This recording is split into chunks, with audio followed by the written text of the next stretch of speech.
मुर्दे की खोपड़ी का रहस्य आखिर क्या था। पिछले वाले भाग में मुर्दे की खोपड़ी का रहस्य। तो दोस्तों, अब तक आपने पढ़ा था कि गांव के दो नवयुवक राजे और अधीरा, जिनका अधिकांश समय जादू टोने आदि में बीत जाया करता था, और वह दोनों गांव के मरघट में ठहरे एक अघोरी को पसंद करके मुर्दे को जगाना चाहते थे।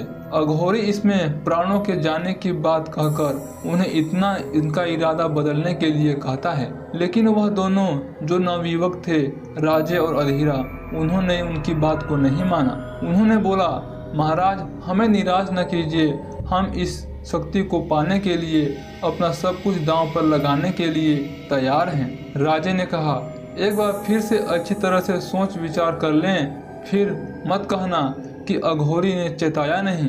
अघोरी निर्णायक स्वर में बोला, महाराज, यह हमारे जीवन की पहली और आखिरी इच्छा है, जिसके लिए हम अपना सर्वस्व दांव पर लगाने के लिए तैयार हैं। अधीरा ने कहा, आप तो हमें यह बताइए कि हमें क्या सामान लाना और क्या करना पड़ेगा। राजे ने पूछा। अघोरी ने आंखें बंद करके एक जोरदार जगारा लगाया, अलख निरंजन, वही है दुख भंजन। मुझे एक मुर्दे की खोपड़ी का इंतजाम करना पड़ेगा, बाकी सारा सामान यहीं मिलेगा। अघोरी ने रहस्यात्मक स्वर में अधीरा से कहा, मुर्दे की खोपड़ी? महाराज, मुर्दे की खोपड़ी हम कहाँ से लाएंगे?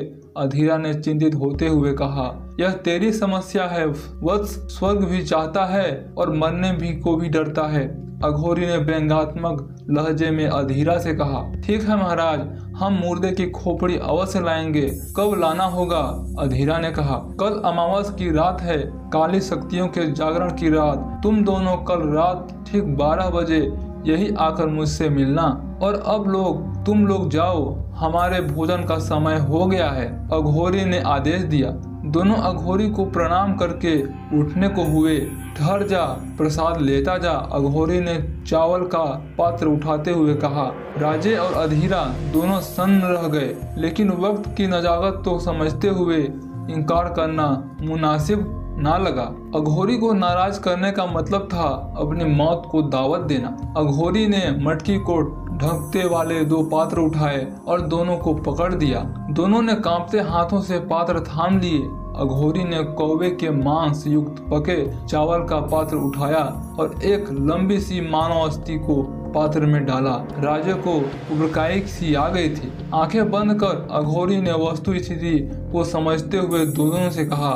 दोनों ने आंख बंद कर ली। उन्हें अपने पात्रों को रखने जाने का एहसास हुआ। आंखें खोल और प्रसाद ग्रहण कर अघोरी ने गंभीर आवाज में दोनों से कहा। राजे और अधीरा ने एक साथ आंखें खोली और दोनों यह देखकर दंग रह गए कि पात्रों को खुशबूदार हलवा था, जिसमें भांति भांति वे मेवे डले हुए थे।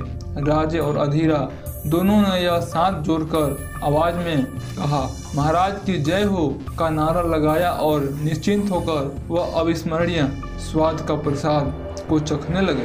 बड़े मनयोग से उदस्त किया था उस प्रसाद ने दोनों को कहां से मिलेगी मुर्दे की खोपड़ी, क्या क्या कठिनाइयों से गुजरना पड़ेगा, जानेंगे अगले भाग में। तब तक के लिए दोस्तों, आपका यह हॉरर स्टोरी कैसी लगी कमेंट बॉक्स में जरूर बताइएगा।